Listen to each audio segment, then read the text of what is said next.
നവീൻ ബാബുവിൻ്റെ മരണം അതൊരു കൊലപാതകമാണെന്ന് പലരും വിശ്വസിക്കുന്നുണ്ട്. അദ്ദേഹത്തിൻ്റെ ഭാര്യ മഞ്ജുഷയും അത് തന്നെയാണ് വിശ്വസിക്കുന്നത്. അതുകൊണ്ടാണ് അവർ ഹർജിയുമായിട്ട് ഹൈക്കോടതിയെ സമീപിച്ചിരിക്കുന്നത്. CBI അന്വേഷണം വേണം, പോലീസ് അന്വേഷിക്കുന്നതൊന്നും ഇതിലൊന്നും യാതൊരു തരത്തിലുമുള്ള വിശ്വാസ്യതയും എനിക്കില്ല, CBI അന്വേഷണം വേണം, ഇതൊരു കൊലപാതകമാണെന്ന് അവർ സംശയിക്കുകയാണ്. അതിൻ്റെ കാരണങ്ങൾ അല്ലേ? അതെ, ശരിയാണ്. തുടക്കത്തിൽ ഈ മഞ്ജുഷയും കുടുംബവും മരണത്തിൽ ദുരൂഹത ആരോപിച്ച് ദിവ്യയ്ക്കെതിരെ രംഗത്ത് വന്നിരുന്നെങ്കിലും അവർ ഇത് കൊലപാതകമാണ് എന്നുള്ള രീതിയിൽ ഒരിടത്തും എന്താ പറയുക, കൃത്യമായി ശക്തമായി പറഞ്ഞിരുന്നില്ല. ഇപ്പോൾ അവർ ഹൈക്കോടതിയെ സമീപിച്ച് ഹർജി കൊടുത്തിരിക്കുകയാണ്. മരണം കൊലപാതകമാണെന്ന് സംശയിക്കുന്നു, ഇത് ആത്മഹത്യയല്ല, അതുകൊണ്ട് സത്യാവസ്ഥ പുറത്തു വരണം, അതിന് CBI അന്വേഷണം വേണം. ഈ കേരള പോലീസ് അന്വേഷിച്ചാൽ ഈ കാര്യത്തിൽ സത്യം പുറത്തു വരില്ല, അത് ഞങ്ങൾക്ക് വിശ്വാസമില്ല, കേരള പോലീസിനെ വിശ്വാസമില്ല, അതിനാൽ പുറത്തുള്ള ഒരു ഏജൻസി ഇത് അന്വേഷിച്ചേ മതിയാവുള്ളൂ. ഇതാണ് അവരുടെ ഹർജിയുടെ കാതൽ. ഈ ഹർജിയിൽ അവർ പറയുന്നതെന്ന് വെച്ചാൽ ഇൻക്വസ്റ്റ് നടപടികളൊക്കെ വളരെ പെട്ടെന്ന് വരുന്നു, ബന്ധുക്കളും ഞാനും ഒക്കെ വരുന്നതിന് മുമ്പാണ് പൂർത്തീകരിച്ചത്. അതെ അതെ. അതായത് അവർ ഉന്നയിക്കുന്ന ഒന്നാമത്തെ കാര്യം, ഈ പോലീസ് വളരെ പക്ഷപാതപരമായിട്ട് വളരെ തുടക്കത്തിൽ തന്നെ ഇത് ആത്മഹത്യയാണ്, നവീൻ ബാബു ആത്മഹത്യ ചെയ്തു എന്നങ്ങ് പറയുകയാണ്, സ്ഥാപിക്കുകയാണ്, പ്രചരിപ്പിക്കുകയാണ്. ഇത് CPMൻ്റെ കണ്ണൂർ സൈബർ പോരാളികൾ ഇത് വ്യാപകമായിട്ട് അങ്ങ് പ്രചരിപ്പിച്ചു. എന്താ, ഇയാൾ കുറ്റവാളിയാണ്, കൈക്കൂലിക്കാരനാണ്, അഴിമതിക്കാരനാണ്, അത് പുറത്തു വരുമെന്ന് പേടിച്ച് ആത്മഹത്യ ചെയ്തു. ഇതാണ് അവരുടെ പ്രചാരണത്തിൻ്റെ മുന. ഇതാണ്. പക്ഷേ മഞ്ജുഷ ഇതൊന്നും അംഗീകരിക്കുന്നില്ല. മഞ്ജുഷ വളരെ കൃത്യമായിട്ട് പറഞ്ഞു,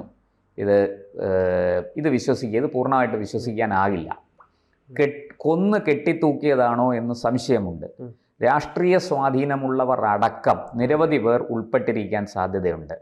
അതായത് ദിവ്യക്കെതിരെയും ദിവ്യയുടെ പുറകിലുള്ള ദിവ്യയുടെ യജമാനന്മാരുടെയും മേലാളന്മാരുടെയും ഒക്കെ പങ്ക് കൃത്യമായിട്ട് മഞ്ജുഷ മനസ്സിലാക്കുന്നു എന്നാണ് അതിൻ്റെ അർത്ഥം.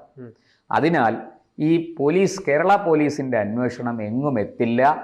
അവർ വളരെ ബയാസ്ഡ് ആയിട്ട്, ഏകപക്ഷീയമായിട്ട് ഒരു ഭാഗത്ത് നിന്നേ അന്വേഷിക്കുകയുള്ളൂ. ഇത് മരണം എങ്ങനെയും ആത്മഹത്യയാക്കാൻ ശ്രമം നടക്കും, അവർ അങ്ങനെ ഫയൽ ക്ലോസ് ചെയ്യും, അത് വരരുത് എന്ന് അവർ വ്യക്തമായിട്ട് മഞ്ജുഷ പറയുന്നു. രണ്ടാമത്തെ കാര്യം, ഇതിനകത്ത് തെളിവുകൾ നശിപ്പിച്ചിരിക്കാൻ സാധ്യതയുണ്ട്. അതുകൊണ്ടാണ് അവർ ആദ്യമേ തന്നെ കണ്ണൂർ ജില്ലാ സെഷൻസ് കോടതിയെ സമീപിച്ച്. അതുകൊണ്ടാണല്ലോ, തെളിവുകൾ നഷ്ടപ്പെട്ടു പോകരുത്, ഉള്ള തെളിവുകളെല്ലാം സംരക്ഷിക്കണം, ടെലിഫോൺ രേഖകൾ വേണം, അങ്ങനെ തുടങ്ങിയ കുറച്ച് കാര്യങ്ങൾ അവർ ആവശ്യപ്പെട്ടിട്ടുണ്ട്. അതിലേക്ക് നമുക്ക് വരാം. ഇവിടെ ഈ നമ്മുടെ ഈ എന്താ പറയേണ്ടത്, ഈ മഞ്ജുഷ ഈ ഹർജിയിൽ ആരോപിക്കുന്ന പ്രധാനപ്പെട്ട കാര്യങ്ങൾ ഇതാണ്. നേരത്തെ ഗൗതം പറഞ്ഞതുപോലെ തിടുക്കത്തിൽ ഇൻക്വസ്റ്റ് തയ്യാറാക്കി, തിടുക്കത്തിൽ പോസ്റ്റ്മോർട്ടം നടത്തി, മരിച്ച ആളിൻ്റെ രക്തബന്ധമുള്ള അല്ലെങ്കിൽ അടുത്ത സുഹൃത്തുക്കൾ ആരും അവിടെ ഉണ്ടായിരുന്നില്ല. അവരെത്തുന്നതിന് മുമ്പ് തന്നെ സംഗതിയെല്ലാം പൂർത്തിയാക്കി പൊതിഞ്ഞു കെട്ടി ബോഡി വീട്ടിലെത്തിക്കാനുള്ള നടപടി അവർ പൂർത്തിയാക്കി. ഇത് സംശയാസ്പദമാണ്. ഹർജിയിൽ മഞ്ജുഷ ആരോപിക്കുന്ന പ്രധാനപ്പെട്ട ഒരു പോയിന്റ് അതാണ്. ഈ ഇൻക്വസ്റ്റ് നടപടികൾ പോലീസ് തിടുക്കപ്പെട്ട് നടത്തി. താനോ അദ്ദേഹത്തിൻ്റെ ഭാര്യ ആയ താനോ കുടുംബാംഗങ്ങളോ എത്തുന്നതിന് മുമ്പ് പോലീസിന് വലിയ ധൃതിയായിരുന്നു ഇത് പൂർത്തിയാക്കി പോസ്റ്റ്മോർട്ടത്തിന്. അതും പോസ്റ്റ്മോർട്ടം നടത്തിയത് എവിടെയാണ്? പരിയാരം മെഡിക്കൽ കോളേജിൽ. പരിയാരം മെഡിക്കൽ കോളേജ് ഭരിക്കുന്നത് CPM ആണ്. ഈ കൈക്കൂലി കൊടുത്തു, എന്നിൽ നിന്ന് കൈക്കൂലി ചോദിച്ചു, നവീൻ ബാബു ചോദിച്ചു എന്ന് ആരോപിക്കുന്ന പരാതി നൽകിയ പ്രശാന്തൻ ജോലി ചെയ്യുന്നതും അവിടെയാണ്. ദിവ്യയ്ക്ക് വലിയ സ്വാധീനമുണ്ട്. ജില്ലാ പഞ്ചായത്ത് പ്രസിഡന്റും CPMൻ്റെ ജില്ലയുടെ സമുന്നത നേതാക്കളിൽ ഒരാളുമാണ് ദിവ്യ. ആ ദിവ്യയാണ് ഇപ്പോൾ പ്രതിസ്ഥാനത്ത് പ്രധാനമായിട്ടും ഉള്ളത്. അപ്പോൾ അങ്ങനെയൊക്കെ ഇരിക്കുന്ന ഒരു സ്ഥലത്ത് പരിയാരം മെഡിക്കൽ കോളേജിൽ ഇത് നടത്തിയത് തന്നെ ശരിയല്ല, ഞങ്ങൾക്കതിലൊക്കെ സംശയമുണ്ട് എന്നാണ് ഇപ്പോൾ അവർ പറയുന്നത്. ഇനി ഈ യാത്രയയപ്പ് യോഗത്തിന് ശേഷം അവർ ഹർജിയിൽ ആവശ്യപ്പെടുന്ന കാര്യമാണ്, ദിവ്യ അവിടുന്ന് ഇറങ്ങിപ്പോയി വേറെ ആരെയെല്ലാം കണ്ടു, ദിവ്യ ആരോടെല്ലാം സംസാരിച്ചു, എന്തൊക്കെ കാര്യങ്ങൾ ദിവ്യയുമായി ബന്ധപ്പെട്ട് നടന്നിട്ടുണ്ട്, ഇത് അന്വേഷിക്കണം. ഇത് കേരള പോലീസ് അന്വേഷിക്കുന്നില്ല. അപ്പോൾ ഇത് അന്വേഷിക്കണം. ഇത് ഹർജിയിൽ വ്യക്തമായിട്ട് ആവശ്യപ്പെടുന്നു. പിന്നെ ഈ രാഷ്ട്രീയപരമായ ഇടപാടുകളെക്കുറിച്ചൊക്കെ അവർ പറയുന്നുണ്ട്. ആ സ്വാധീനം ഉപയോഗിച്ച് തെളിവുകൾ നഷ്ടപ്പെടുത്തും. ആ തെളിവുകൾ നഷ്ടപ്പെടുത്താതെ നോക്കണം. അത് കോടതിയുടെ മേൽനോട്ടത്തിൽ തന്നെ ആ കാര്യങ്ങൾ ഒരു തീർപ്പുണ്ടാകണം എന്നെല്ലാം അവർ ആവശ്യപ്പെട്ടിട്ട് മറ്റൊരു പ്രധാനപ്പെട്ട കാര്യം പറയുന്നു. ഈ ജില്ലാ കളക്ടർ അരുൺ കെ വിജയന്റെ നിലപാടുകൾ വളരെ ദുരൂഹമാണ്. കേസിനെ വഴിതെറ്റിക്കാനുള്ള എല്ലാ പരിശ്രമവും കളക്ടർ നടത്തിയിരിക്കുന്നു എന്നാണ് ഇവരുടെ ആക്ഷേപം.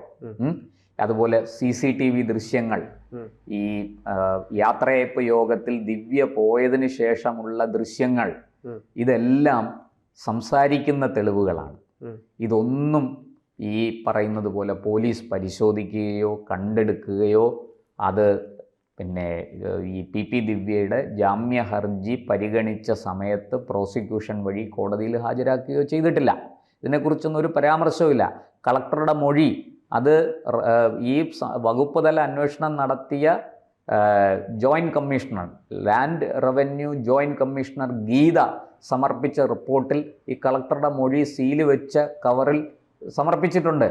അപ്പോൾ കളക്ടർക്ക് ഇതിനകത്ത് വലിയ പങ്കുണ്ട് എന്ന് വകുപ്പ് തലത്തിൽ നടത്തിയ അന്വേഷണത്തിൽ പോലും സംശയിക്കുന്ന സ്ഥിതിക്ക് ഇവിടെ കേരള പോലീസ് അന്വേഷിച്ചാൽ എങ്ങനെ സത്യം പുറത്തു വരും? കളക്ടർക്കെതിരെ പോലീസിന് എന്ത് ചെയ്യാൻ സാധിക്കും? അതുപോലെ റവന്യൂ മന്ത്രി ഈ ദിവ്യയ്ക്ക് ജാമ്യം കിട്ടുന്നത് വരെ ഈ റിപ്പോർട്ട് അദ്ദേഹത്തിൻ്റെ എന്താ പറയുക കൈവശമായിരുന്നു. റിപ്പോർട്ട് ജാമ്യം കിട്ടിയതിന് ശേഷമാണ് മുഖ്യമന്ത്രിക്ക് കൊടുത്തത്. ഇപ്പം മുഖ്യമന്ത്രിയുടെ ഓഫീസിൽ അത് ഫയലിൽ സുഖമായിട്ട് ഉറങ്ങുകയാണ്. അത് ഇതുവരെ ക്യാബിനറ്റിൽ വെച്ചിട്ടില്ല. ഇങ്ങനെയുള്ള നിരവധി കാര്യങ്ങൾ അതിനെ സംബന്ധിച്ചുണ്ട്. അപ്പോൾ അതും അന്വേഷിക്കണം. ഈ നേരത്തെ പറഞ്ഞല്ലോ, ഫോൺ രേഖകൾ, ഈ നവീൻ ബാബു, ദിവ്യ, കളക്ടർ തുടങ്ങിയ ആൾക്കാരുടെ ഫോൺ രേഖകൾ, ഇവരെ എവിടെയായിരുന്നു ഈ സമയത്തെല്ലാം, ഈ ഫോണ് ഏത് ടവർ ലൊക്കേഷനിലായിരുന്നു, ഇവരെ ആരെയൊക്കെ ബന്ധപ്പെട്ടിട്ടുണ്ട്, ആരെല്ലാം ഇവരെ ബന്ധപ്പെട്ടിട്ടുണ്ട് തുടങ്ങിയ കാര്യങ്ങളെല്ലാം കൃത്യമായിട്ട് അന്വേഷിച്ചേ മതിയാകൂ എന്നാണ് ഈ മഞ്ജുഷ ഹർജിയിൽ ആവശ്യപ്പെട്ടിരിക്കുന്നത്. എന്തായാലും കോടതി ഇക്കാര്യത്തിൽ ഒരു ഡിസംബർ 3 വിധി പറയാൻ മാറ്റിവെച്ചിരിക്കുകയാണ് കോടതി. ഇനി ഈ കാര്യത്തിൽ മറ്റെന്തെങ്കിലും വിശദമായ കാര്യങ്ങൾ വരുമോ ഇല്ലയോ എന്ന് നമുക്ക് അറിഞ്ഞുകൂടാ. എന്തായാലും നവീൻ ബാബുവിൻ്റെ മരണം ഒന്ന് ആലോചിക്കണം. നിസ്സാരക്കാരനല്ല മരിച്ചത്, ഒരു ADM ആണ്. അപ്പോൾ ചോദിക്കുക, ADMന് എന്താ ആത്മഹത്യ ചെയ്തുകൂടെ? ജഡ്ജിക്ക് ആത്മഹത്യ ചെയ്തുകൂടെ? ആർക്കും ആത്മഹത്യ ചെയ്യാം. പക്ഷേ ഒരു ADMൻ്റെ മരണത്തിൽ ദുരൂഹതയുണ്ടെന്ന് അദ്ദേഹത്തിൻ്റെ കുടുംബം ആരോപിക്കുമ്പോൾ, സമൂഹത്തിന് മൊത്തം ആകെ അതിൽ സംശയമുണ്ടാകുമ്പോൾ, മാധ്യമപ്രവർത്തകർ നിരന്തരം, നമ്മളാണ് ഏറ്റവും കൂടുതൽ നവീൻ ബാബുവിൻ്റെ മരണം ദുരൂഹമാണ്, അതിൻ്റെ പുറകിൽ വലിയ ദുരൂഹതകളുണ്ട്, അത് ആത്മഹത്യയല്ല കൊലപാതകമാകാനുള്ള സാധ്യത വളരെ കൂടുതലാണെന്ന് നമുക്ക് വേണ്ടി ചർച്ച നടത്തിയ ധന്യയും അഹമ്മദ് മാഷിനെ പോലെയുള്ള പരിണിതപ്രജ്ഞരായ ആൾക്കാരും നിയമവിദഗ്ധരടക്കം ആ കാര്യത്തിൽ അത് ചൂണ്ടിക്കാണിച്ചിട്ടുണ്ട്. അപ്പോൾ അങ്ങനെയുള്ളൊരു സാഹചര്യത്തിൽ ഇത് തീർച്ചയായിട്ടും മഞ്ജുഷ ആവശ്യപ്പെടുന്നത് പോലെ ഒരു CBI അന്വേഷണം കൊണ്ട് മാത്രമേ ഈ കാര്യത്തിൽ സത്യം പുറത്തു വരുള്ളൂ, അല്ലാതെ സത്യം പുറത്തു വരില്ല. അതുകൊണ്ട് കോടതിയുടെ മേൽനോട്ടത്തിൽ CBI അന്വേഷണം നടക്കട്ടെ, അതിനനുകൂലമായൊരു വിധി വരട്ടെ എന്ന് നമുക്ക് ആഗ്രഹിക്കാം, അങ്ങനെ പ്രതീക്ഷിക്കാം. പക്ഷേ സംസ്ഥാന സർക്കാർ തീർച്ചയായിട്ടും സർക്കാരിൻ്റെ വിശദീകരണം ഇക്കാര്യത്തിൽ ഇപ്പോൾ ചോദിക്കും കോടതി. അപ്പോൾ സർക്കാർ എന്താണ് വിശദീകരണം കൊടുക്കുക, സർക്കാർ എന്താണ് അവിടെ പറയുക എന്ന് നമുക്കറിയാം. അത് പകൽ പോലെ വ്യക്തമാണ്.